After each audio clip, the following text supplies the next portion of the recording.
Good afternoon and welcome to the All Energy Decarbonised webinar series. I am Peter Blore, the Event Director for All Energy, and I would like to start proceedings by thanking everyone who has joined us today for this session on the resurgence of onshore wind. So onshore wind is a key element of the All Energy Decarbonised exhibition and conference, which has been running now and supporting the industry for 20 years. Our panel today will explore the reasons behind onshore wind's resurgence, looking at how different entities are funding new projects, what effect the CFD auction will have, and to explore what role onshore wind can play in our green economic recovery. The great news is we have over 650 registrations for this session alone, which is phenomenal, and once again, comfortably enough people to fill the Lomond Auditorium at the SEC. So we really appreciate all of your time and ongoing support. And a big thank you must also go to our chair and our four brilliant speakers today. Throughout the session, I encourage everyone in the audience to interact with our speakers as much as possible. You can do that via voting in the polls and asking live questions. If you're watching this session in full screen mode, however, to interact with our polls, I recommend that you minimize your screen. It's also worth mentioning that we have another 2 webinar sessions tomorrow. So if you enjoy the session today, please check out our webinar channel and we'll be delighted to have you with us tomorrow as well. So I will now hand you over to our chair for the resurgence of onshore wind, Leslie McNeill, who is the head of wind energy policy for the Scottish Government. She will introduce our other speakers and start the session. So thank you very much, Leslie, and I hope everyone enjoys the session.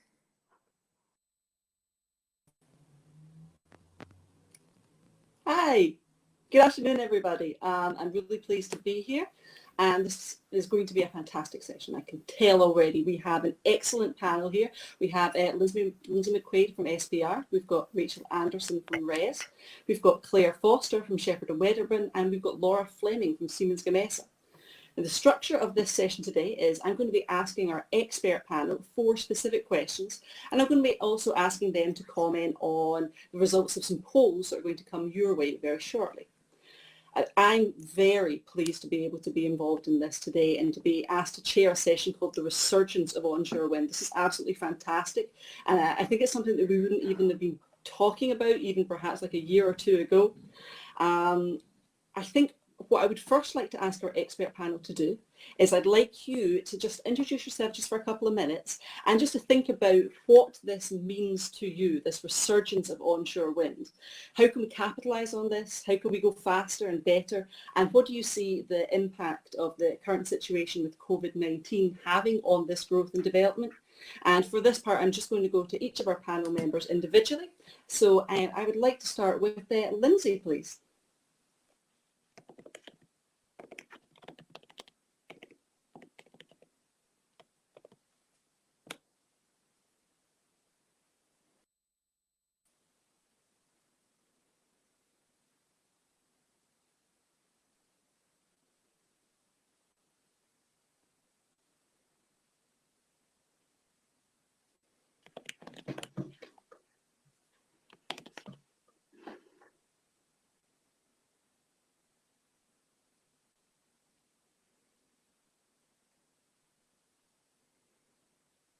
Individually.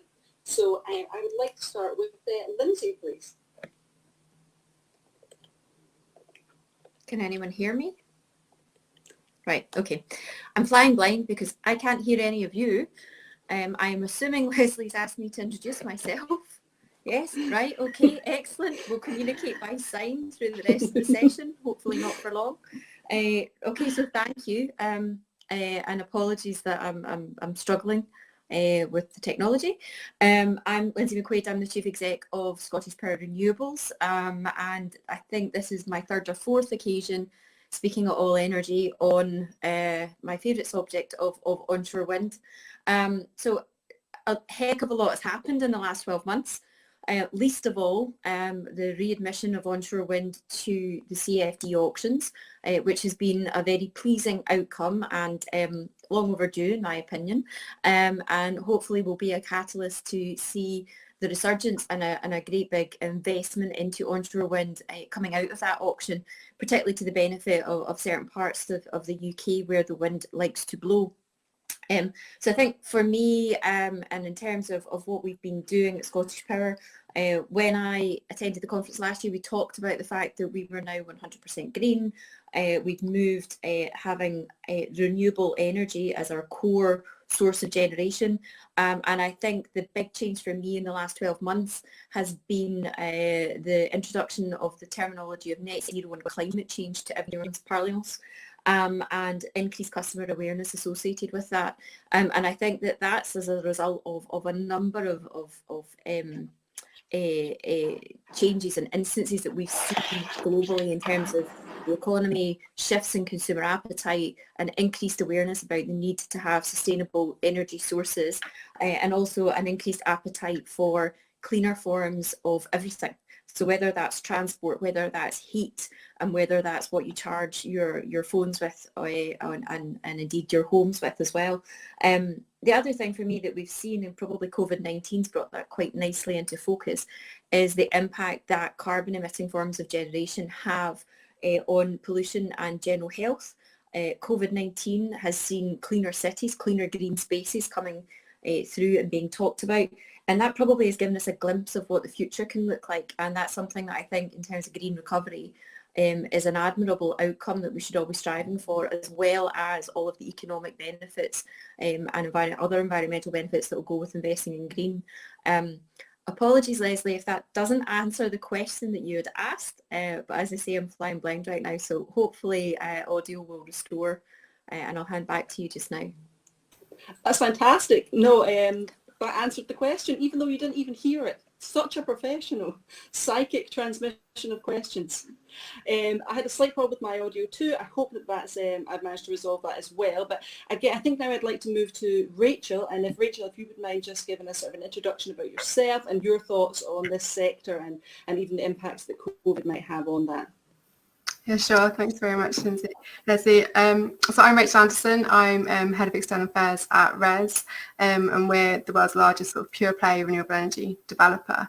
I think, I echo Lindsay's sort of statements there about, a lot has changed in the last year, and I think a lot of us didn't think we'd be sitting here at the next All Energy talking about, where the government has managed to sort of move the position on onshore wind. And I think that is, a really exciting position for us to be in.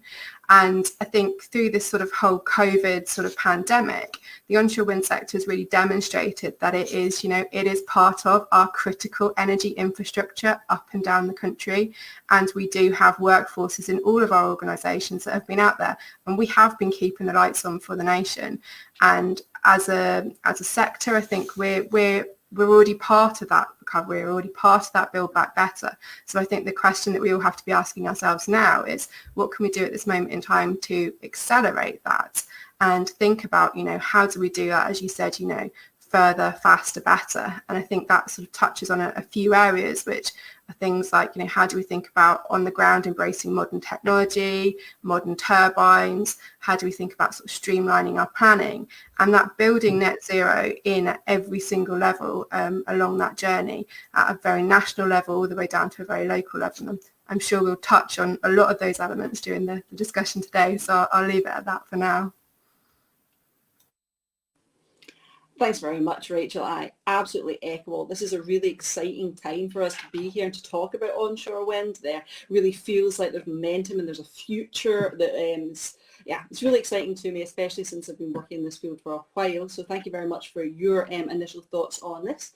Now I'm just going to move on to Claire, and similarly I'd love to hear your view on this. Oh, I don't like going third. All the good bits have been taken already. Good afternoon, everyone. I hope you're all keeping well and can hear me okay. My name's Claire Foster. I am a partner in law firm Shepherd & Wedderburn, and I also have the honour of leading our clean energy practice for the business, which has kept a proportion of the team very engaged over the last X number of years. We've got 90 in the team all working very hard in this sector. Firstly, thanks to Judith Patton and the All Energy team for inviting me to join this brilliant panel of speakers. I'm delighted to be here and hoping that I can contribute to the debate. So what does the CFD announcement for onshore wind mean to me? Well, it feels like a long time ago since I've been able to speak positively about the potential for onshore wind in the UK. I think the announcement signals real optimism for a part of the sector which was badly impacted when the CFD was removed back in 2015. And I think it's the first real indication since then that the UK government recognises that onshore wind has a big part to play in the solution for achieving the net zero targets. And I'm hoping it means a return to the huge deal activity in this area that I remember working very hard in pre-2015. But what does it mean for Scotland? What does it mean for the rest of the UK? Well, one word, opportunity. Opportunity to kickstart a pipeline of consented onshore projects which have been unable to proceed as there was no viable route to market for the last few years. Opportunity to deploy at scale a technology which has been proven to produce the lowest levelized cost of electricity and is at the lowest end of the risk spectrum compared to other clean energy technologies. Opportunity for investment. The financial sector has huge appetite for clean energy and onshore wind falls squarely in the sweet spot. Government and policy support is a very bright green policy signal to the investment community that the UK is supportive of onshore wind. Opportunity for the Tier 1 and Tier 2 developers in the supply chain. This means significant economic activity and job creation at a time when COVID has devastated the UK economy and we face the biggest recession since the Second World War. And it also presents an opportunity for onshore wind to help achieve the net zero targets which were set out in the UK 2050 and Scottish 2045 targets, both of which you'll know were passed into law following on from the recommendations set out in the Climate Change Committee report back in 2019. So onshore wind can play a major part in the green recovery that we so badly need. And it seems the planets are aligning for a resurgence in the onshore wind market, and it's going to take a huge concerted effort to get to the deployment figures that the Committee on Climate Change mentioned in the report. But I don't for 1 minute think that the reintroduction of CFD for onshore wind is the silver bullet to all the issues in onshore wind. And as a legal advisor, I'm duty bound to flag some of the challenges and risks that sit alongside that opportunity. We still face challenges around planning, particularly in England. Grid reinforcement is an issue. Our grid simply can't cope with the number of gigawatts that need to be generated by 2050. Aviation issues, I'm not even going to go there, I'm sure someone will later. And the potential risk that investors have migrated elsewhere. Since 2015, investors have looked to other technologies, and offshore wind is a good example. They've also looked at other jurisdictions which have had a more sympathetic government regime in relation to onshore wind. So I have optimism about the huge opportunity, but tempered with a healthy dose of anxiety about the challenges, which I'm sure we'll talk about later in this session. Back to you. Thanks very much, Claire. I think that everything you said there, I absolutely agree with and echo, and I think it's going to be part of this discussion that we have now. So much opportunity, so much challenge ahead of us, but we're in such a better place than perhaps we have been in the past. So I just want to finally now come to Laura, if you would mind giving us sort of your views on the situation that we find ourselves in. Yeah, sure. Thank you very much for that. So, just to introduce myself, I'm Laura Fleming. I head up the Wind Farm Solutions team for North Europe for Siemens Gamesa. And we basically look at how we can support developers and also investors to commercialize the projects at the end of the day, also including Siemens Gamesa technology. And Siemens Gamesa very much welcomes the reintroduction of onshore wind into the CFD bucket, if you like. And as one of the others said, we've got about 5 gigawatts of already consented projects. So that actually should set us on a good way to kick off the redeployment of onshore projects in a really positive way. CFD will really give investors the confidence really that they need, and will also actually significantly lower the cost of capital that will allow them to make positive investment decisions going forward. And actually, it's quite interesting to see, for example, that Germany recently decided to go against this kind of model, and actually as a result of that, there is a risk that the onshore wind produced there will actually cost more rather than less. So the CFD is actually a really powerful tool. However, considering that offshore wind achieved less than £40 megawatt hour in the last auction, there will be huge challenges around cost and around bringing the projects to market in time. And as some of the other panelists already mentioned, the issues with planning and grid, etc. Yes, we have huge opportunity and some interesting challenges as well. And I think also one of the things we'll see more and more is where actually the offtake will be diversified more and more. So maybe we should be looking more at hybrid type projects in order to reduce the overall risk at the end of the day. Thank you. Thanks very much, Laura. That was a really interesting introduction, and I think that there's a lot there that the technological side of things I think is going to prove as sort of interesting and challenging and provide so many more opportunities that it's certainly worth definitely adding into the discussion. So I think the good point now to move into our first poll. We wanted to make sure that everyone had a chance to participate. So we're going to kick off with poll number 1. And the question here is, what is your preferred mechanism for funding onshore wind? Is it CFD, is it a PPA, or is it merchant? And there'll be some time for you to submit your answers, as it was mentioned earlier by Peter. I think you need to shrink your screen to be able to see it. So if you could submit your answers now, what we'll do is I will ask my first question of our expert panel, and we'll go back to the results of that poll afterwards. Okay, so panel, my first question for you is, we're in a very positive space at the moment with the consultation of the CFD that's just closed, onshore wind set to be included next year. And I'd like to get your thoughts on what this means for our pipeline of consented projects and for the onshore wind market overall. Now, this is such a sort of a linchpin question that I would like to ask all of you for your thoughts, but I think we'll just go in the previous order. So Lindsay, how do you feel about this? Well, again, not a huge surprise to those that have heard me speak previously, and echoing a number of points that have already been made. It's a fantastic mechanism for reducing investor risk and stimulating that appetite to invest in renewable technologies, and it has had great success offshore during the period that it's been running. We would like to afford that same opportunity for success for established technologies, and the auction, the consultation that's just closed, it really set out the government's appetite and understanding of that, and I think that's been down to some pretty good work that's been done by the sector about repositioning onshore wind, tapping into the acceptability of onshore wind, because there is overwhelming support for that technology, and an understanding of the cost side of it, the economic impact of it and everything else. So it's all good news, and it seems a bit of a no-brainer that you wouldn't tap into that great resource when, I think I've used this stat many a time, Scotland's got 1% of Europe's landmass but 25% of its wind, so why the heck wouldn't you use it and help the UK and Scotland get to net zero in the most cost-effective way possible.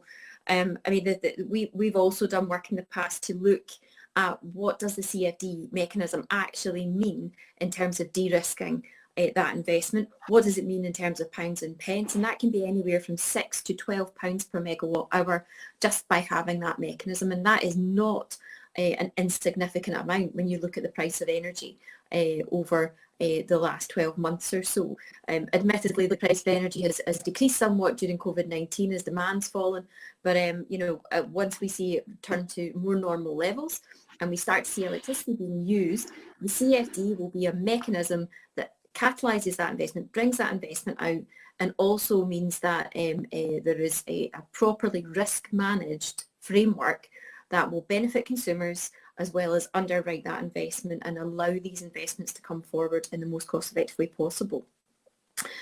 So in terms of the actual CFD structure that's been proposed by government, and I think that's the important thing is, and the pleasing thing is, having been involved in EMR back in the day and having seen the CFD scheme grow from its infancy, and seeing the iterations of it, is that there is a learning process, and as the technologies mature and the perspectives and dynamics of that market change, the CFD is a flexible tool. The toolkit's always been there, again, a line I've used before, and it is a way of making sure that investment's going to come forward, that there is room to innovate, to bring forward cost optimal technologies, to ensure that projects are being developed in the most cost effective way possible, and it really is a strong signal to investors, which is great. And so that, the idea that you're going to have a 3-pot auction structure going forward makes sense given the position of offshore wind now, and it also makes sense that there is a pot 1 for established technologies that's there. So there's going to have to be an awful lot more activity in terms of stimulating that investment to achieve net zero, and indeed to aid that green recovery that we're all talking about today. I think the allocation around frequency is something, and the caps that have been used in the past, they've been there for good reason in the past, but with the cost of that energy coming down and with the need for that energy increasing as we do move towards electrification of heat and transport, there is a need to ensure that we are tapping into that resource in as timely a mechanism as possible, not just for its output in terms of megawatt hours, but also for the need to get people back to work all across the country, and for us to look forward and ensure that the activity and the jobs and economic benefit that will be created by that investment are experienced by every community across the UK. And the CFD is a great way of enabling all of that to happen. And in terms of consented projects, I think there's maybe a bit of unfortunate timing with COVID happening. I am aware of some challenges in furthering that consented pipeline. We already have the 5 gigawatts of consented projects that could come forward and compete, but there's a number of projects that are still wading their way through the planning process, and I am hopeful that stakeholders are mindful of that and don't seek to slow down or delay those planning decisions, because some of those projects will be the ones that are the most technologically capable of delivering the least cost of energy. So I'm very pleased to see the CFD back. There are other market mechanisms out there that can and still will be used, but the CFD is one way of ensuring that we're contributing to an effective price of electricity, and that we're stimulating jobs across the UK as well. I'll hand over to the next panellist. Thanks very much, Lindsay. I think that's exactly the way that we've been thinking, especially since that work that you commissioned sort of a year or two ago on the potential impacts of a CFD auction. It does seem like a no-brainer, but it is all about, you're right, the system having to sort of like gear up to be able to sort of get these planning decisions through in time, making sure that we're all pushing in that direction. So I think that's very interesting. And I think at this point, I'd like to bring in Rachel on that question, please. Thanks very much. Very much, I think, echo what Lindsay's been saying there. And I think, as an industry, we've always known that onshore wind is the cheapest form of new generation, and it can play such a significant role in meeting net zero. I hope that the 5 years that we've not seen onshore wind coming forward has not sort of damaged our progress towards that target. And I think it's really good to see that recognition of the role it can play. Solar as well can come into that as well. So those established technologies in taking us down that net zero road and sort of moving the dial a lot quicker. I think that we'd love to see, more auctions and more regular frequency. We've seen obviously in the Irish market where we see the RESS auctions that the level of visibility, I know that auction is just starting, but the level of visibility has been definitely welcomed by the development community and also the investor community. It sets a very firm direction of travel, and people can then help and understand where they play in terms of that sort of strategic investment piece. I think the next round of onshore wind auctions is going to be extremely competitive, and we do need to sort of ensure that the CFD, I think it's a good mechanism, it's doing what it's designed to do, but we do need to make sure within that there is a level playing field as well. And we can ensure that projects can sort of successfully compete. I think Lindsay also touched on this a bit, that, you know, what does this mean if we bring this down to perhaps sort of a local level or, you know, a Scottish level?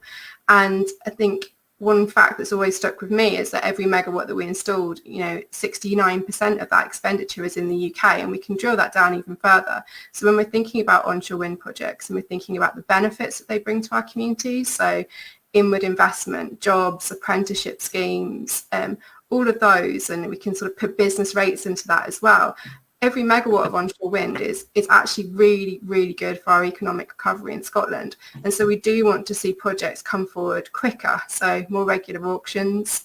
How can we think about delivery years as well? I think I'd be very concerned if delivery years stayed at 2025 following the current pattern in the CFD. So I think it comes back to that further, faster, better. How do we bring some of those elements into the next sort of year to ensure that we are changing the dial on net zero and doing that in the first half of this decade and not waiting till the end of it?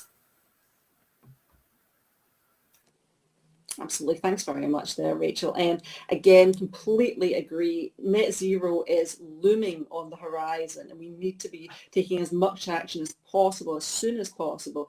And also what you were saying about sort of green recovery and how we can use onshore wind and its established sort of economic benefit, I think is very interesting at this point especially. Can I now bring in Claire on that question, please? Sure, thank you. Many of the points have already been covered already, so I'm not going to spend too long on this. I mean, from my perspective, I'm coming at it from a finance perspective. We've got a large number of consented projects in Scotland, many of which simply haven't moved in the last few years due to a lack of route to market, and the reintroduction of the CFD goes a large way forward in terms of addressing that issue. Pause for a minute to think about the stats. The Committee on Climate Change suggested that the UK's onshore wind capacity could increase from 13 gigawatts now to 35 gigawatts by 2035. We're talking about tripling, almost tripling capacity in the next 15 years. So the CFD has to be a facilitation measure to make that a reality. I guess the devil's going to be in the detail. We've not seen the results of the consultation, and everyone's going to be keeping a weather eye on pot structure for the CFD, what flexibility there will be in terms of capacity caps, and what's being proposed for community support, which historically can have had its issues. I also echo the point about the allocation rounds hopefully moving to a more regular basis, maybe annually instead of every 2 years, which I think we really need if we're to triple onshore wind deployment. Thank you.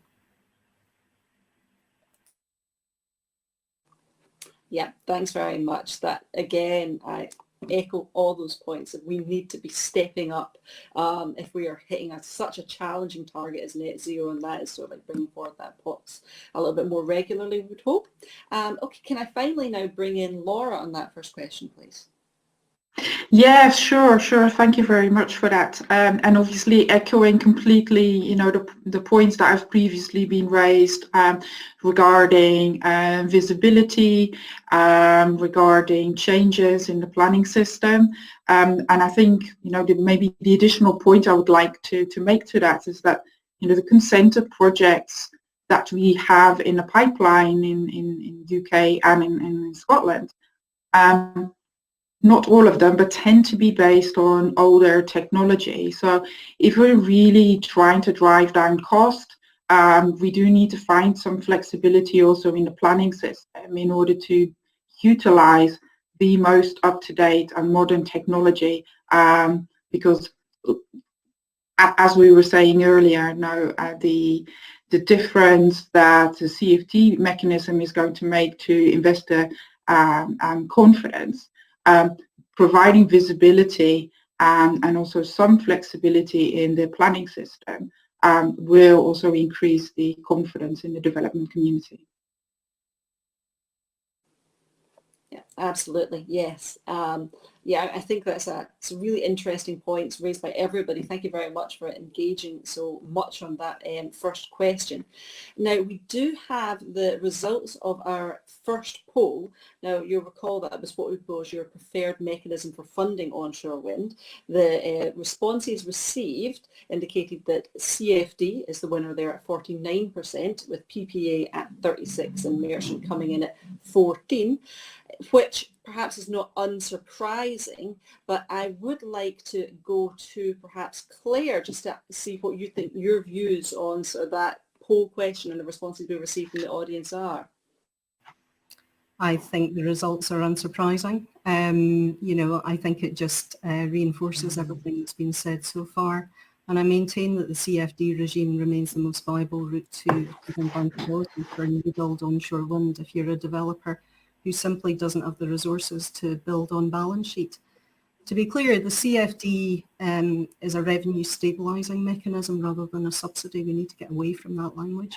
Costs have come down exponentially over the years, and so we can predict that the CFD strike price for onshore wind when it comes through in the next couple of years is going to be very, very low.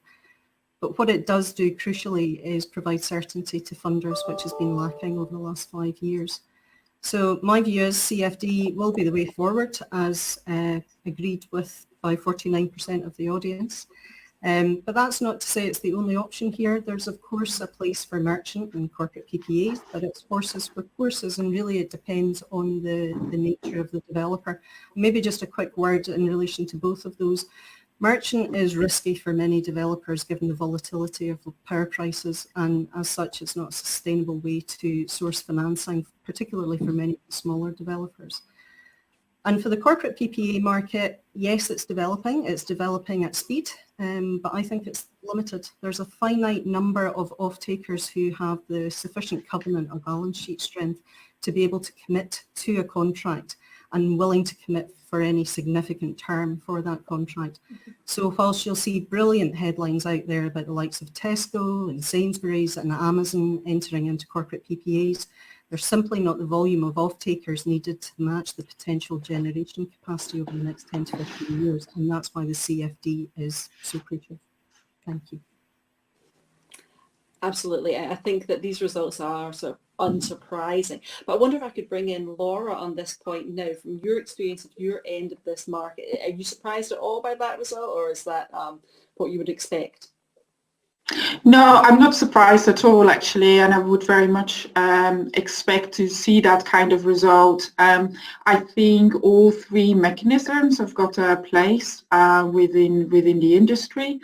And I think it will really depend on the appetite of the developer, but ultimately also the investors, the final project owners, in terms of which is the most suitable for them to move forward to. So I think also in terms of if we look at the CFD compared to the corporate PPA, for example, I think they bring different elements to the table, and it will be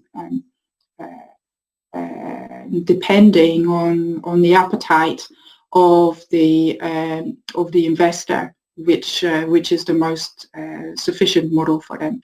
And we could also be looking at blended options for sure, where you might see some part CFD, some part also looking at a corporate PPA, and then the remainder, at risk on a merchant basis.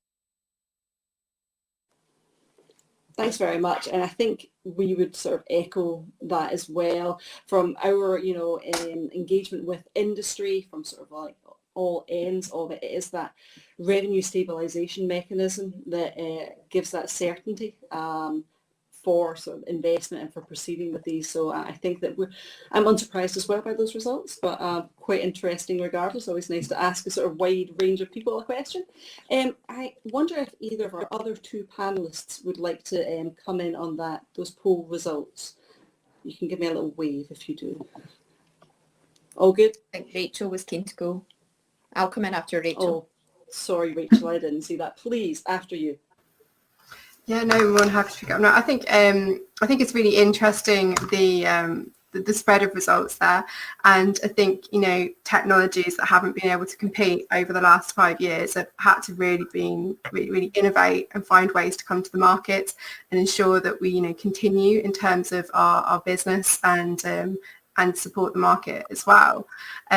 I think, you know, I don't think merchant and corporate PPA are off the table completely, but I do take the points that Claire's made there. And I think we do see sort of large investors with portfolios, sort of pan-European portfolios. They're able to take, you know, different types of risk appetite.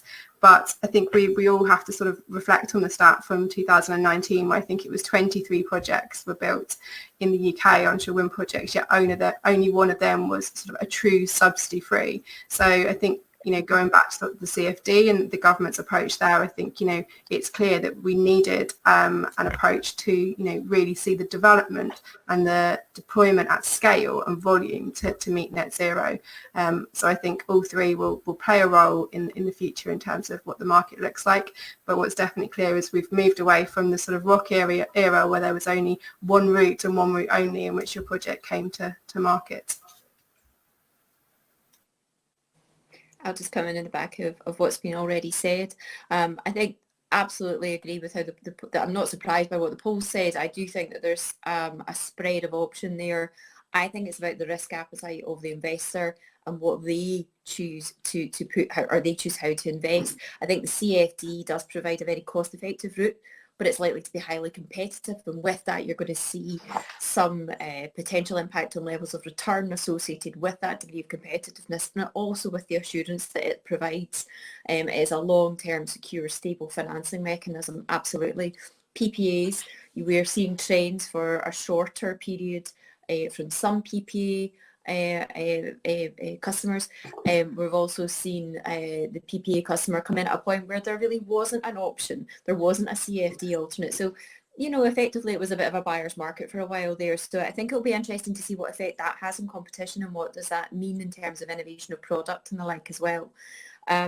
The other thing for me is that even if you do have a CFD, you still need a PPA, you still need a means of selling your energy, and that's another risk that the investors still have to consider. So part of that also needs to be weighed up when you're looking at pricing and everything else as well. And I think the point was made earlier on about the outturn of the last CFD auction and that rapid decline that we've seen in offshore pricing coming through, and that's been an amazing journey for the industry and the sector.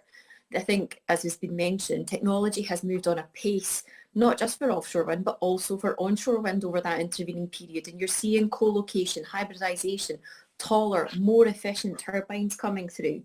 So who knows what that price point is going to be when we have that auction in the next 12 months or so. It's going to be breathtaking. It's going to be something that underlines the fact that this is the right plan, this is the right thing to do for a cost-effective and green future going forward, and I'm quite excited about it. Thanks very much, panel, for that. The points raised there, I think they're all very valid. And I think, do you remember when we used to talk about the energy trilemma? There's no trilemma. It's green, it's cheap. Yes, I think we're at a really exciting point now to sort of push this forward. Now, I appreciate we've only just finished a poll discussion, but just to ensure that everyone has a chance to respond, I'd like everyone in the audience to please consider poll number 2.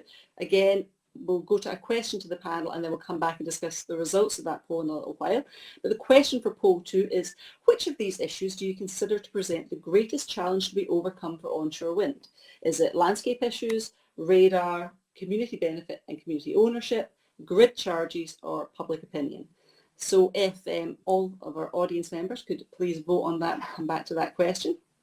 But for now, I'm going to move on to the second question that I have for our expert panel, which is, we have an impressive list of consented projects now in Scotland, and I'd be interested to hear your views on the likely sources of funding for these developments. Now, I know we've sort of touched on that in that previous discussion in relation to the poll, but the variety of developments that we have and the variety of sort of options that are out there, I'd be quite interested to hear what Claire would think of that. Thank you. So I think the traditional sources of finance that were available pre-2015 will still be available for onshore CFD projects coming forward in 2021. Remember that this is a proven technology and the cheapest form of renewable generation, so it is and will still be regarded as a valuable asset in which to invest. In terms of the funding of onshore wind projects in the UK, it has tended to fall into one of two categories, either corporate finance or project finance. Corporate finance projects financed on the sponsor's balance sheet, the point being they raise the money needed often through corporate debt or raising money through the issue of shares, or in fact using money that they already have reserved within the business. So many of the large utilities who have deployed huge onshore wind projects, Lindsay being one, and continue to do so, notwithstanding the removal of the CFD in 2015, have done so on balance sheet, sometimes seeking investor partnerships on an equity basis, which I'll talk about in a moment, but really not involving the traditional debt markets. Where developers are unable to fund on a corporate finance basis, the solution, particularly for those onshore wind projects above a certain capex, is to structure the project on a limited recourse project finance basis, which is the area that I work in. And this type of financing involves lending to a project SPV with limited recourse to the sponsors. One of the key components to such a structure is a stable long-term revenue stream that can match the repayment or amortization profile of the debt. And the CFD fits that bill perfectly as it brings certainty and stability regarding what revenue will be generated post-commissioning of the onshore wind farm and for a number of years thereafter. Now, Wind Europe published a report in April, which some of you may have seen, where they reported that FID, final investment decisions, totaling 7.5 billion euros, or 57% of onshore wind projects in the European wind sector, were financed on a project finance basis in 2019. Corporate financing on onshore projects in Europe totaled 5.6 billion euros with an average capacity of 68 megawatts. So the market is there. It hasn't really been there in the UK because of the CFD not being available, but I think it will return. It's worth mentioning that there's now a mature secondary market in onshore wind as project finance deals are refinanced post-construction and thereby recycling the debt and bringing down the cost of capital and freeing up banks to finance new projects. And a lot of my activity in the last few years has been in the refinancing space, rather than writing project finance loans for new development projects, which have been few and far between in the last few years. And it's really worth mentioning, and would be remiss of me not to mention, the other investor participants who are very active in this market and generating a lot of positive press. A number of renewable energy infrastructure funds have emerged in recent years. There's now over a dozen listed REIFs actively investing in the sector, with many significant pension fund participation backing them. The numbers are absolutely huge, and you may have seen the headline in the last 24 hours regarding Copenhagen Infrastructure Partners launching what it claims to be the largest fund for renewable energy infrastructure, targeting investments of up to 12 billion euros. These funds are highly acquisitive, focused on investing in clean energy, including onshore wind, which is seen as a particularly attractive asset. And the structures adopted can involve the purchase of a stake, an equity stake in an operational project, or the outright purchase of the project, or in fact a portfolio. And the structures can go all the way through to complex financing structures involving equity, mezzanine finance, and senior debt finance, depending on the stage of the projects in a portfolio. I guess that's a change since the pre-2015 position. Funds such as REIFs and institutional investors who are investing in them were not really regularly at the table in great numbers for these onshore projects historically.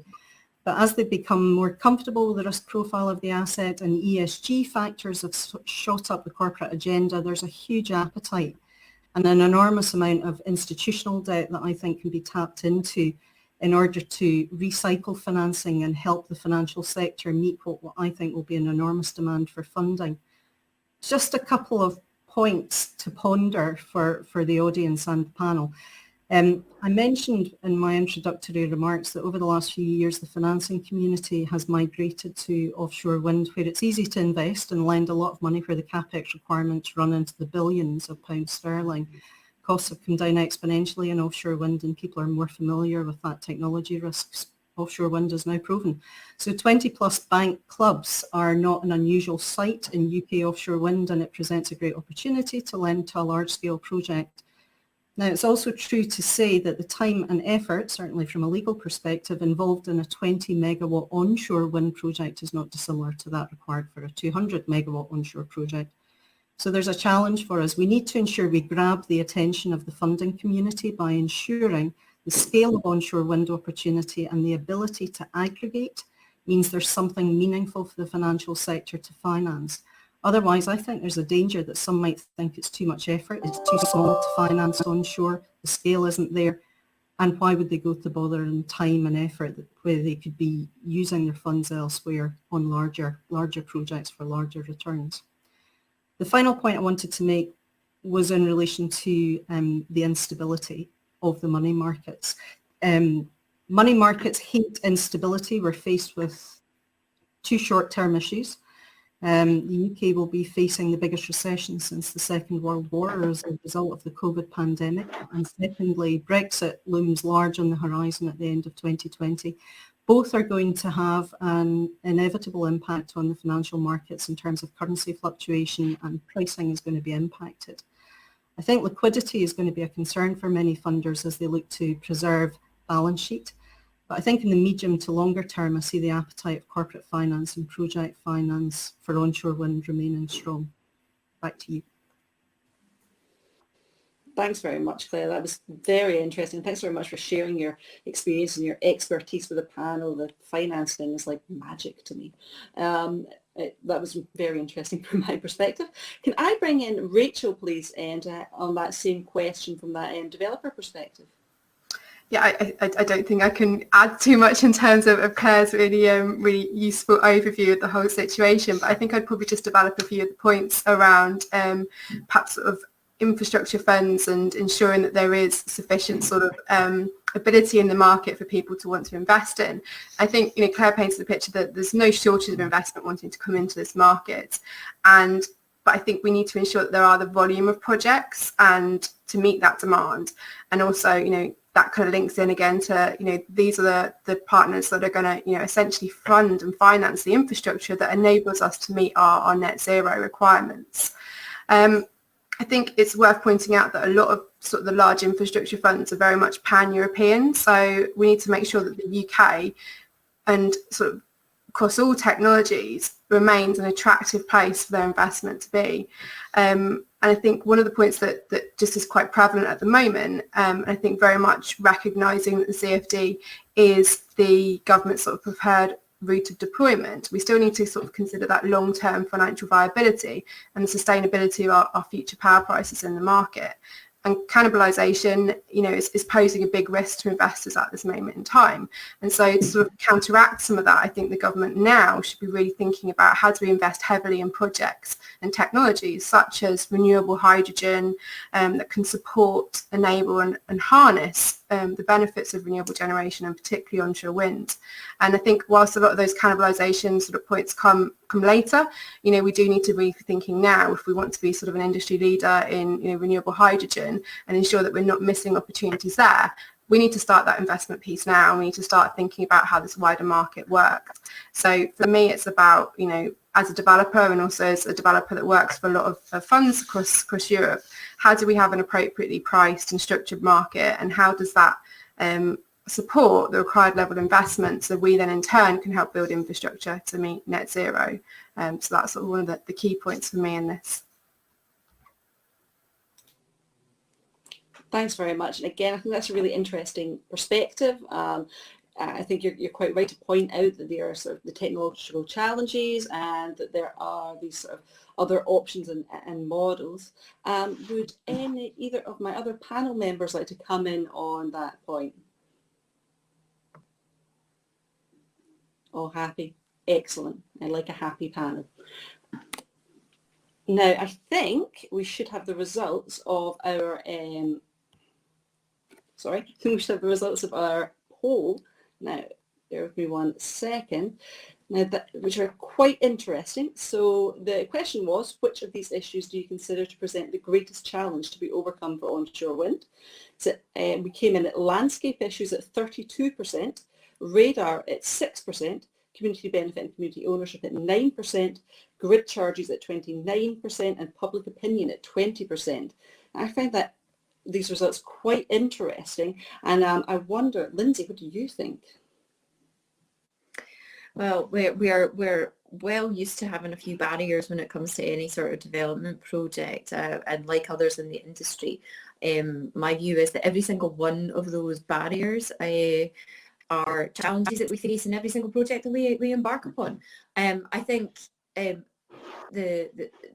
ones that are probably most pertinent to the resurgence of onshore wind and the fact that we're talking about CFDs today, for me, are around the landscape and planning issues. Having a portfolio that, you know, a number of us on the call today will have assets that are going through that planning process, and we're trying to push them on. I think having still a bit of, there is still a bit of fear out there. There are some legacy reports and perceptions about turbines, particularly about the new generation of technology, and there is still an element of NIMBYism and public concern that we have to wrestle with. For all that we have seen record levels of support from the general public, and any of the surveys that are undertaken demonstrate that, there still is concern from a very vocal minority who like to be heard and have expressed concern. And it's absolutely right that they express their concern, but we need it to be a balanced argument. We need to ensure that all stakeholders have an equal voice in that. And I think when it comes to landscape issues in particular, I think a challenge for the industry has been that you are progressing applications with those more modern technologies, aligned with what the Scottish Government onshore wind policy statement talks about as well, in terms of taller, more efficient turbines, the latest technology in turbines, to ensure that there will be the cost-effective production of green and clean energy for consumers and businesses across the land. There is a need to make sure that the planning process is kept apace there.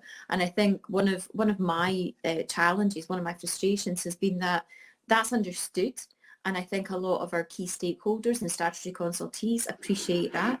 And we've seen a shift in their view as a result of all of that. There's been a process that we've had to go through.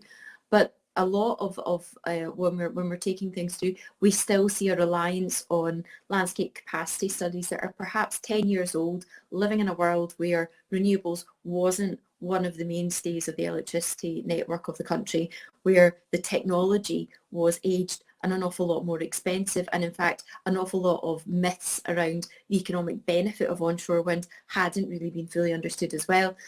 Those reports, to my mind, have an implicit bias in them, and it's difficult, if they're not refreshed accordingly, for us to be making our arguments and placing new projects forward when we're still competing against what is a view of 10 years ago, a view of the past.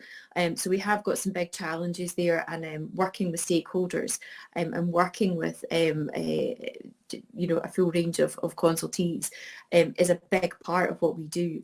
It is a key barrier to us. A second barrier related, but not dissimilar from a planning perspective, is around aviation. And although that only scored a lowly 6% in the poll there, I think a lot of that's because it's not fully understood. Aviation is an amazingly complicated area, and people often say to me, why are you talking about planes when you're talking about wind turbines? But understanding the limit and the utility of the airspace above the country, and particularly given the location of UK and the impact of transatlantic flights, that is a key issue for us deploying our technologies onshore and offshore. There is a need for all stakeholders to appreciate now that renewable technology, and within that wind, are a part of the energy mix. They are here to stay. They're not disappearing. They are part of the baseline, and that the obligation should not be on wind developers to make good of that.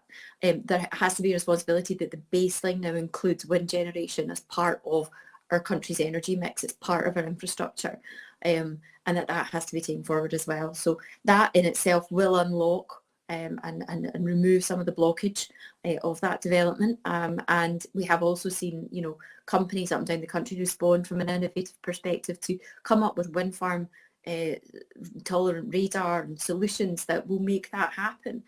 Keep the sky safe, keep us all having the benefit of enjoying that energy. I think aviation, for all, there's a lot of talk about a focus on aviation and its impact on the carbon footprint of the country. There's stuff that they can do within their own emissions, but they can also be a key enabler and a partner in enabling the energy transition elsewhere. Thanks very much, Lindsay. And I think that all those points are very interesting. I talk about radar so much that it's probably the reason I don't get invited to dinner parties very often. So could I take Rachel's views on this question? I thought the responses were quite interesting.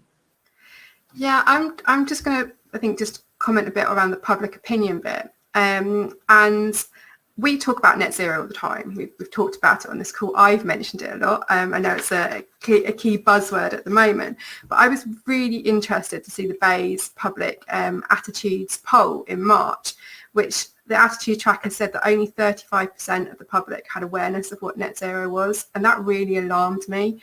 And when we're thinking about public opinion and when we're bringing that back into even sort of all of these issues, energy, onshore wind, it touches multiple policy areas and multiple areas of spheres of influence across the UK. And so for me, it feels like actually to solve some of these challenges and actually turn them more into opportunities, we need to have a greater linkage of what does net zero mean to us? What does that mean to what our society is going to look like in the future? How do we map that out? And how do we bring some of those ideas back down to a very local level when we're talking about, the radar and stuff like that as a key thing, the requirement of, wind farms being a baseline, because that's what our future looks like. If we think about landscape issues, how again do we bring that up to date? So we're thinking about planning essentially from the future, not sort of constantly being sort of one step behind and still perhaps dealing with some of the issues that we have been challenges for the last decade. I think we really need to move the dial on quite a few of those at the moment. Thanks very much, Rachel. I think that's it's really interesting that those BEI's attitude trackers are always really interesting and how they sort of align with the experiences perhaps we're having more widely. Now, I know we're a little tight for time right now, but just given the discussion that we had around sort of landscape and how intrinsic that seems to be linked with the taller turbines, I wonder if I could even just bring Laura in really quickly for your views on the sort of landscape aspect polling so highly. Yeah, exactly. I'm not really surprised to see landscape featuring that high at all, really, and also linked to public opinion, and maybe to try and give a slightly more positive spin on everything, is that I think actually now maybe one of the positive aspects of COVID, if we can call it that, should actually be, as an industry, we now have the opportunity to step up and actually show the public and the country maybe that through the green recovery, or whatever we want to call it, there is an opportunity to get out of this economic disaster. I think that we're all facing. Or at least facing in the next few months and years. And I really think as an industry, we need to highlight this as a positive aspect.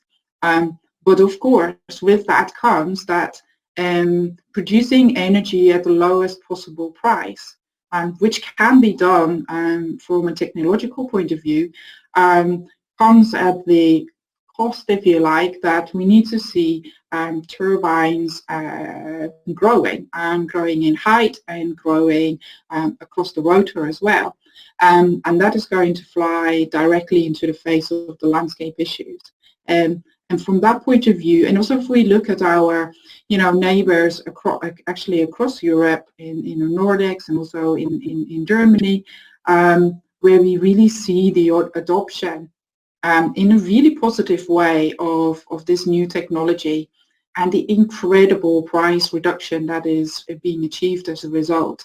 And in order to capitalize on that, this is something that we really need to address. And we'll need all our stakeholders to not just buy into it, but actually really carry through with it as well. Thanks very much, Lauren, to the rest of the panel. That was a really interesting discussion. There's so much to sort of unpack there. We're going to now move on to poll number 3. Now, it's hard to ignore, given the virtual nature of our current circumstances, the COVID-19 situation. So I would like to take a couple of minutes just to get the audience's views on the impact of that. So the question is, what impact is COVID-19 having on your work and your ability to build out onshore wind? Is it a significant amount? Is it quite a lot? Are you neutral on the point, or is it just a small amount? So if our audience could please respond on that topic, we'll come back to that afterwards.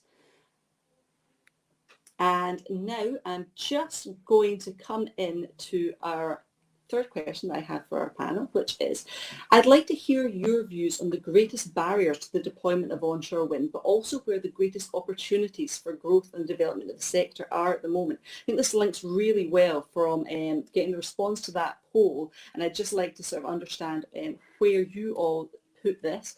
So I think I'd like to come to Lindsay first on this question. Need to remember to unmute myself.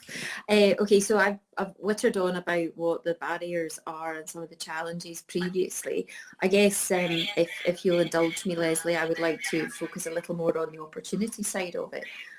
So as we've talked about, the previous barriers were around cost, were around a lack of perception and understanding of the economic benefit, were around the subsidy tag that had been associated with it, and the sense that onshore wind wasn't presenting a good value proposition to the electricity consumer. I think we have countered that and some, and the opportunities that we now understand are presented by investing in onshore wind, about unlocking the UK content, reaching in and grabbing and making best use of that 70% of UK content that is possible if we have a CFD auction, stimulating and encouraging low carbon sustainable jobs for the life of these assets. These aren't, there is clearly a job opportunity in terms of the peak of volume in terms of construction and activity on a site. But those long-term sustainable jobs that are all across the country are hugely valuable in rural communities and act as a catalyst for further growth and economic stimulus in those areas. And that's something that not many other sectors can deliver.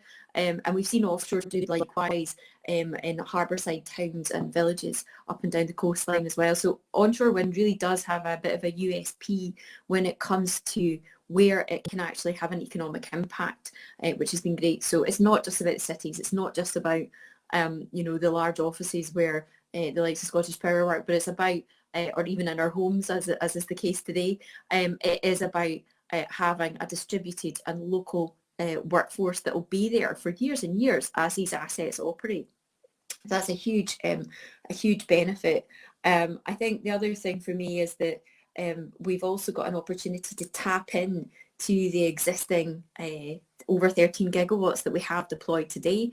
It presents a future growth opportunity in terms of making best use of those assets. Some of those assets are capable of doing more. So it's not just about the physical electricity production. We've seen wind production have a role in the capacity market recently. We've seen provision of ancillary services, the likes of frequency response and reactive power being provided by renewable services, by renewable generation. And that's something that even 5 years ago, when you spoke about wind providing those services, there was a very doubtful response, was normally as how I would put it, that came back from others in the sector. There was a view that we were a bit one-trick pony-ish, but that's just not the case now. We have stretched and proven the capability of those assets, and we continue to do so.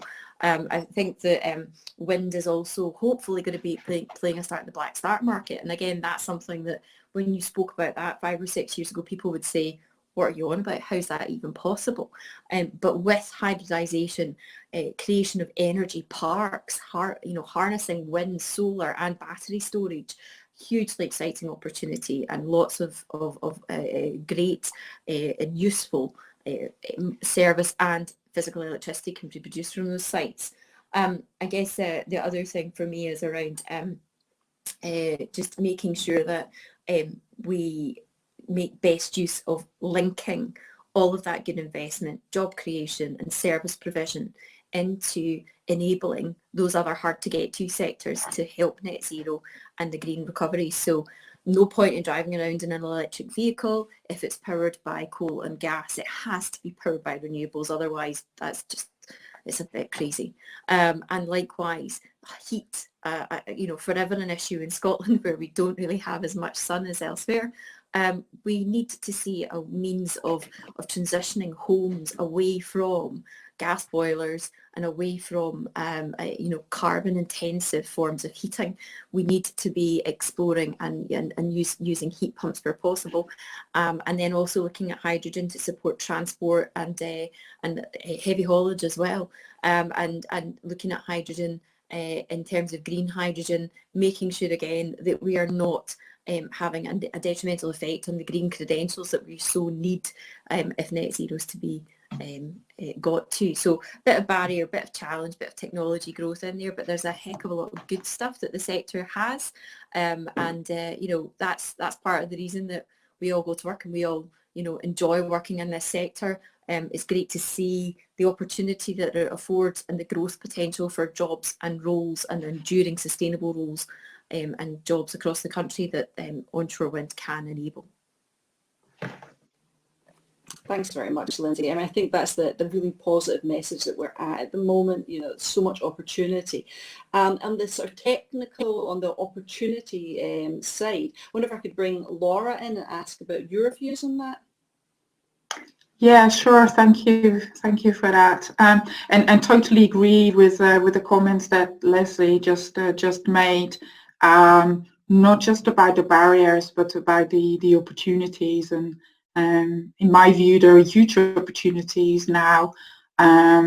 Also with the deployment of more hybridized type projects, and really linking onshore, maybe also offshore wind with hydrogen, and also co-locating onshore wind with solar and storage. And I think as a package, we can really also start to de-risk the projects from a financial point of view. But the barriers, actually, that just to come back to your original question as well, will still revolve around, as we talked earlier about grid and about access, but also about charging structures, and sadly again around planning. So yes, of course, we have a 5 gigawatt project pipeline currently available, more or less, but we need to ensure that this pipeline is going to be built upon. Development projects take a very long time to come to fruition before they're even at the ready to build stage, and we really need to provide confidence and visibility to development community. And actually what that then requires companies such as Siemens Gamesa to do as well is to continue investing in developing new technology. And if we see, so over the last 5 years, how technology has really moved on significantly. I mean, 5 years ago, we were still talking about, installing 2.5 and 3 megawatt machines. I mean, no one's even talking about these anymore. We're talking about 5 and 6 and 6 plus megawatt machines, which is, it is really, really quite impressive. So I think all these systems, and also to feed back in, for example, to the the national planning framework, all of these matters will need to come together. And I think as an industry, we still have some challenges to overcome there. Thank you. Thanks very much, Laura. Yeah, absolutely agree. I'm really sort of heartened by the really positive discussion that we're all talking more on that sort of opportunities. How can we sort of get past these sort of like planning related issues, etc. So that was a really good discussion. Thanks very much for all the participation. I'm just going to move now to the results of the poll on COVID. So One little second. Okay, so the question was the impact that COVID-19 is having on your work and ability to build out. We had 7% of responders saying significant. We had 10% of responders saying quite a lot. We had 18% of responders neutral. 46% saying not at all, apart from a change in how I work and engage with my colleagues. And then sort of the remaining 16% there as well. So that's quite interesting. And I think from my particular experience and perspective, I think that my team and I would certainly fall into the, not at all really. Once we got the hang of this remote working, I think that we're sort of back up at almost sort of business as usual. We're just doing things differently. But I think it'd be quite interesting to bring in Rachel on this point. Were you surprised by the results of this poll, and how have you found working around the sort of COVID-19 situation has been in your experience? I have to admit, I'm very glad that that we see the majority of people there saying that there are challenges, but they're still focused, because that is really good for the onshore sector. I think from Res's perspective, we very much fall into that. Whilst there's been challenges, we have continued and our productivity has been extremely high. The majority of our workforce is home-based, office-based, and we've successfully moved them to home. But we still do have a large team that go out to assets, and so we manage around 10% of the UK's renewable energy generation. So we've continued to work on construction sites, we've continued to work on operational assets. And I think for us, the biggest key here has been using technology and innovation as well. And that's enabled our workforce to be at home, but it's also helped us keep our workforce safe on the ground as well. So we've been able to remote snag an entire wind farm in Ireland, and we've done that from someone sitting at home. We've been able to successfully bring that project online. We've kept our control centre operating. We operate a control centre that's 365 days of the year, 24/7. And we actually look to the gaming industry for technology there to safely have our workforce at home, but keep them connected as well, so they can feel like they're back together even whilst they're sitting apart on a shift. We've also had to adapt the way we work as well, thinking about from a sort of development point of view. We've done our first online public exhibition, and what sort of these sort of changes that we've had to make in the way we've worked have told us that actually there's some real good bits in this that we want to build into what the future looks like for our industry and for us as a company. Thinking about the sort of public engagement that we've done, we found that during an online exhibition, we actually got a far richer engagement process with the local community. We had greater conversations, people that perhaps necessarily wouldn't come out to see us in a village hall on a Wednesday night or something. We're more than happy to dial in and have a 20-minute discussion and really good discussion with our team. So I think from that, it's a challenging situation, but let's take some of the positives from this and think about how do we use them in a beneficial way to, again, coming back to that first point, to make sure our industry is going further, faster, better, and we really are delivering some of those benefits that I know a lot of people have really touched on in the discussion into local communities around Scotland and also across the UK as well. Thanks very much, Rachel. I think that's really interesting that as much as we're all been sort of forced into this situation, that there are positives to it, and I think that sort of acknowledge that too. Claire, would you like to come in quickly on any points you think about what working around this situation?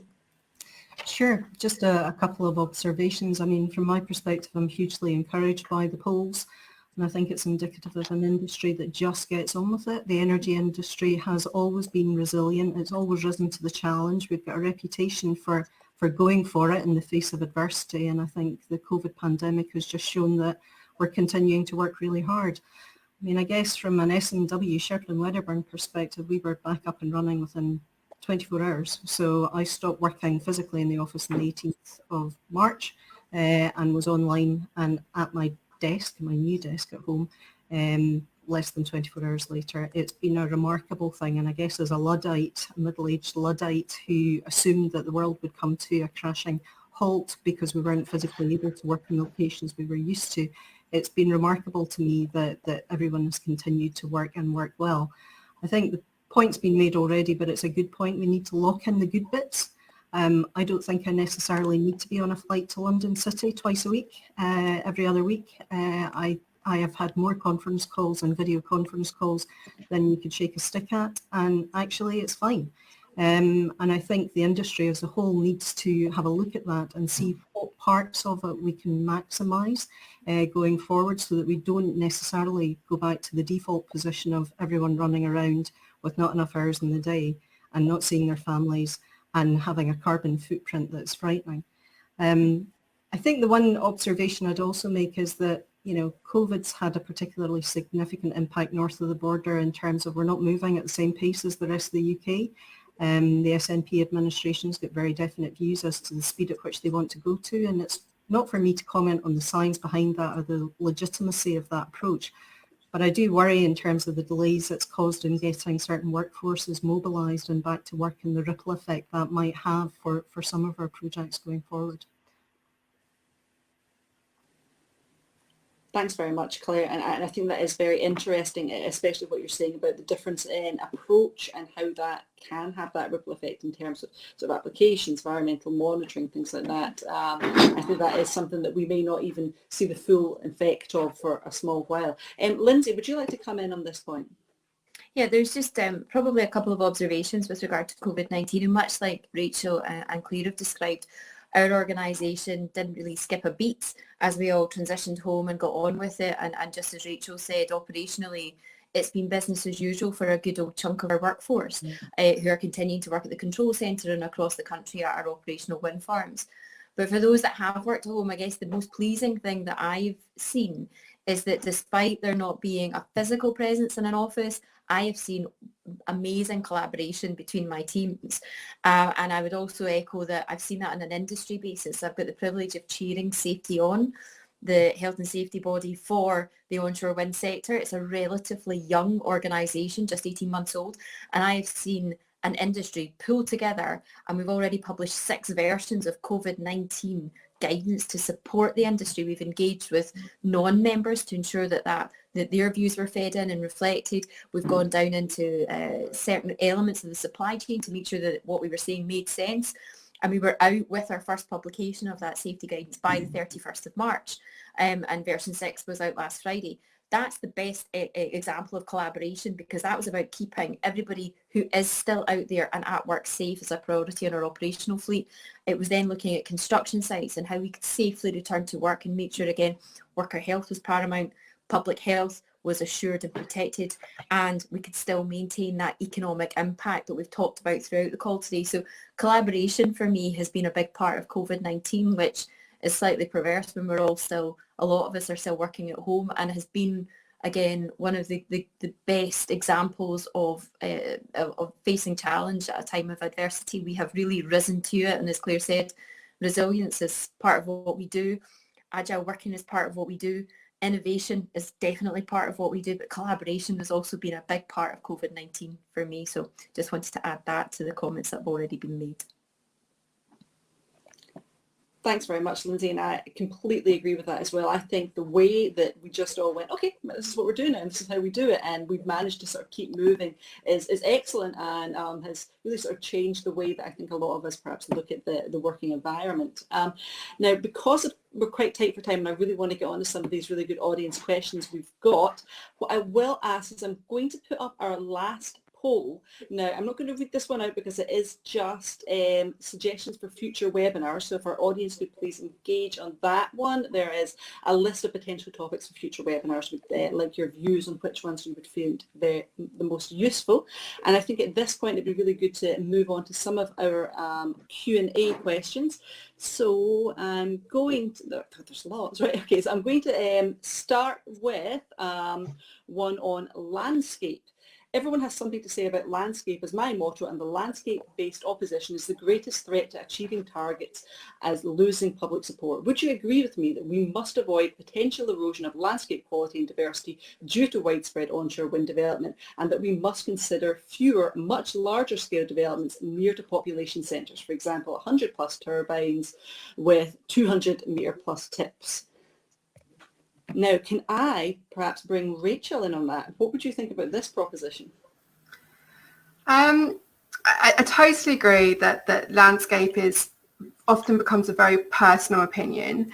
I think we've touched on it already, that I think we need to have a look at some of the landscape studies that are operating in sort of our local authority areas and ensure that they are, brought up to date. I perhaps wouldn't say that, larger developments is the way to go. I still think there needs to be a mix of different types of developments. And again, very much, I think that is dependent on the landscape in which we're operating in. I think one thing I'm keen to say about landscape is often we find communities get very hung up on the number in terms of the height of a turbine. It's 100 and something meters, and that's the same height as, we get lots of comparison. And for me, it always comes down to, are we able to deploy the most modern, efficient technology? And when we have a look at that in the landscape, is it sensitively designed, and is it acceptable in that landscape regardless of what the numerical value of it? And I'd really like to see more of that being considered at a very local level. I think that's quite interesting as well, because I do think we get caught up on what the number is, and I think that sometimes the difference in these numbers can actually not be perceptibly very large. Claire, what do you think of this topic? Do you think that we need huge wind farms that beside population centres? Do you think that would be the solution? I think there's a myriad of solutions out there, but I think the one thing that should be driving all of this is the targets, rather than concerns about, NIMBYism or otherwise. We've got a huge mountain to climb in terms of deployment, and there's lots of different solutions out there. Onshore wind's one of them, offshore wind's another, and there's multiple other technologies that will come forward to help fill that gap in terms of what we need to achieve by 2045 in Scotland and 2050 for the rest of the UK. I just can't get too hung up about it. I think it's great to have more efficient turbines. Yes, there will be greater tip heights, but at the end of the day, we've got an existential crisis on our hands. If we don't actually deploy more turbines and get out there and start them turning, we've got bigger issues to worry about. Sorry, that was a bit of a off the cuff remark, but I do worry about it. Thanks very much. Again, I think that is an interesting question, and I appreciate you both for sharing your views on it. I wanted to move on to a question on grid, which I've managed to lose. Got it, sorry. The current grid structure is not ideally configured to local onshore wind energy generation and distribution. The current solution appears to be just tweaking around the edges. At what point will there be a need to review and reconfigure? Rachel, would you like to come in on this first?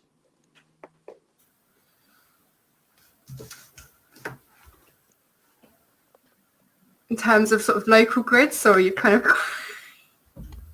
Oh, sorry, I'm breaking up a little bit. Yes. The question relates to the current grid structure and how the solutions to the current grid problems appear to be just tweaking around the edges. At what point will there be a need to review and to reconfigure?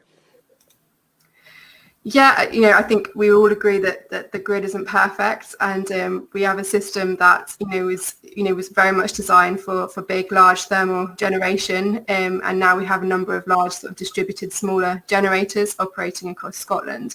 I very much from a very local level, I understand there's problems with small scale projects there. The same problems sort of appear for developers as well. I do agree that sometimes we do appear as though we're tweaking around the edges. I perhaps can't answer on behalf of Ofgem or National Grid, but I do think that we need to think about what does the future look like. And as Claire very succinctly put, we have a very huge mountain to climb in terms of onshore wind deployment, and we should not allow grid and other barriers to come in the way of that.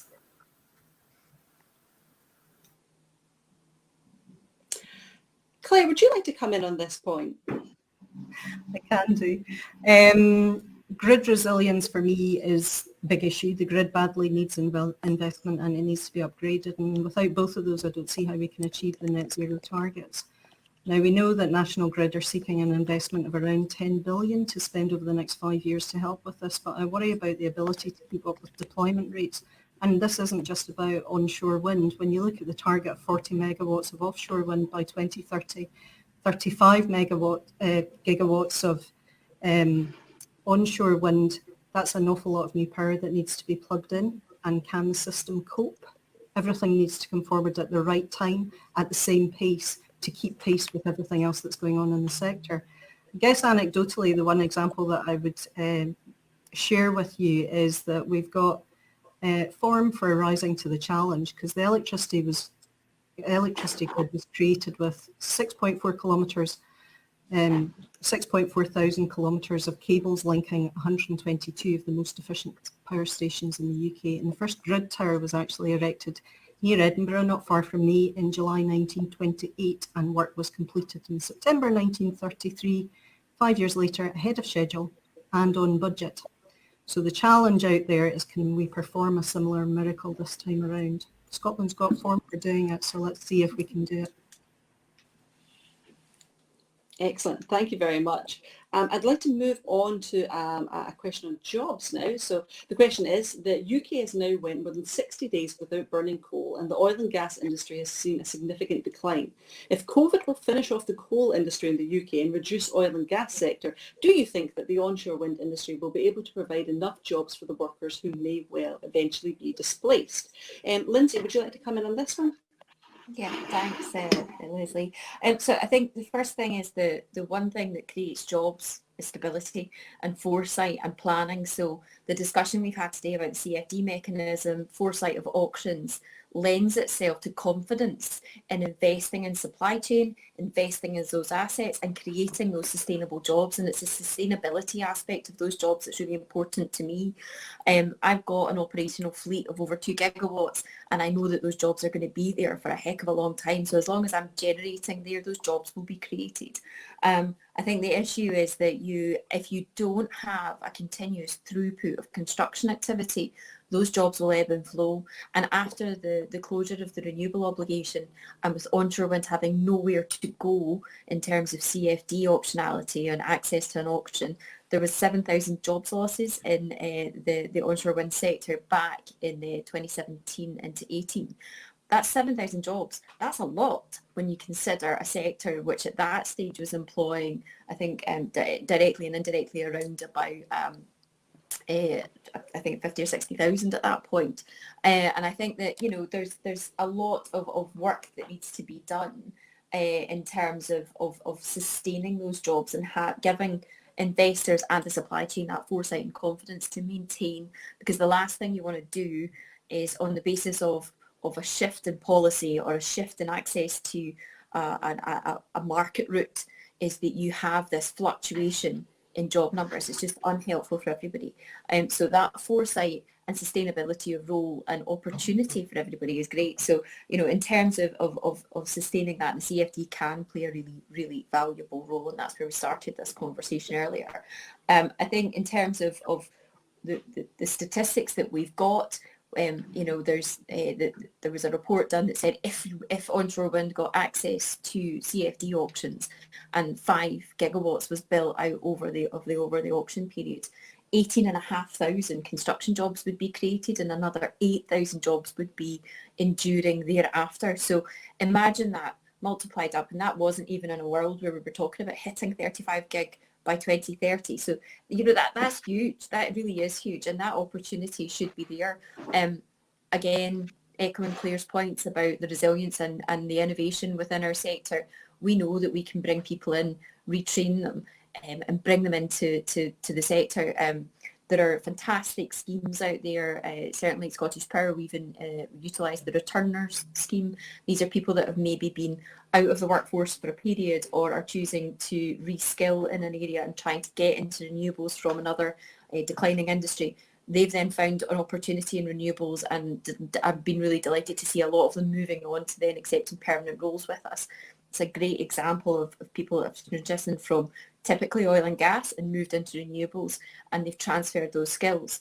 We've also got experience in the past of people moving out of our old former coal stations and now operating in our control centre with renewable assets and absolutely loving every day of it. So, there is life after coal and gas, absolutely, and our sector is a fantastic opportunity to reskill those that have been in the workforce, and also presents wonderful opportunities for apprenticeships, graduates, those that are starting out in their career to come in and be part of a sustainable and diverse and inclusive sector, and it's a great sector to be in. I'm also just going to say this is a wonderful all-female panel, so delighted to be part of it and just representative of the diversity of our sector. Thanks very much for that, Lindsay. Now we're so tight for time. I really want to thank the audience for giving us so many really good questions. But I'm just going to go for one last one. I'm going to ask Laura. We've got one. The advantages of large turbines are obvious, but in terms of communities, smaller machines, 2 to 3 megawatts, might be easier. Is there a risk that the manufacturers will stop developing smaller designs? And Laura, would you mind coming in on that quite quickly, please? Yeah, sure, absolutely. I mean, I think the question being asked is, smaller machines, in the 2 to 3 megawatt, range, presumably, I'm just assuming here a little bit, something along the range of, 150 meter tip.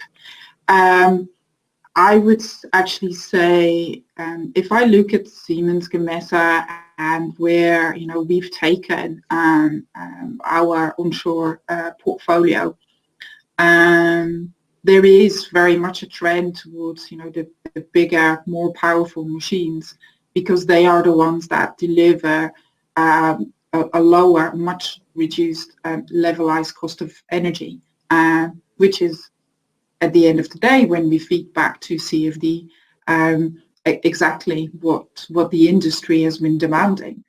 I wouldn't say that we would stop developing the smaller machines. There will always be some market and some opportunity to sell these smaller machines and utilize them.